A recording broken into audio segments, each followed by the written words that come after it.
کچھ چیزیں رزق سے محروم بھی کر دیتی ہیں، تقویٰ چھوڑ دینا، نافرمانیاں کرنا۔ حسن بصری کہتے ہیں اللہ کی قسم باطل میں تمہارے لیے رزق ہے، لیکن تم اپنی غلطیوں اور اعمال کی وجہ سے اس سے محروم کر دیے جاتے ہو۔ پھر یہ کہ ناشکری رزق کی بربادی کا سبب بنتی ہے۔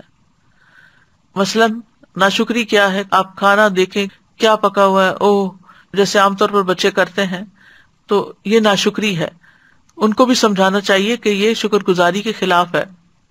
پھر اسی طرح گن گن کے نہ رکھا جائے۔ حضرت اسماء بنت ابی بکر کہتی ہیں کہ رسول اللہ صلی اللہ علیہ وسلم ایک مرتبہ میرے پاس سے گزرے، اس وقت میں کچھ گن رہی تھی اور اسے ناپ رہی تھی۔ فرمایا اے اسماء گن گن کے نہ رکھو ورنہ اللہ بھی تمہیں گن گن کر دے گا۔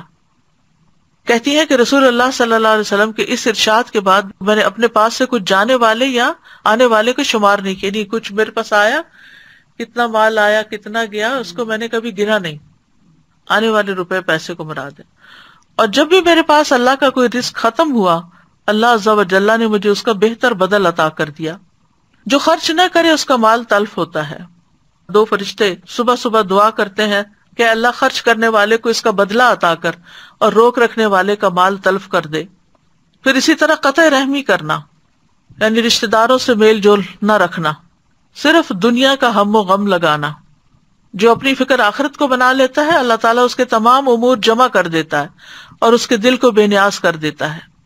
لوگوں سے مانگنا، عبد الرحمن بن عوف کہتے ہیں رسول اللہ صلی اللہ علیہ وسلم نے فرمایا جو شخص ایک مرتبہ مانگے گا اور مانگنے کا دروازہ کھول لے گا تو اللہ تعالیٰ اس پر تنگ دستی کا دروازہ کھول دیں گے۔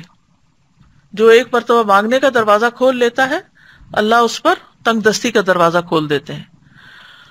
اسی طرح جسے شدید ضرورت پڑ گئی اور اس نے لوگوں پہ پیش کر دیا تو اس کی وہ حاجت دور نہ ہوگی، اور جس نے اللہ پہ پیش کیا اللہ تعالیٰ عنقریب اس کو بے پرواہ کر دے گا۔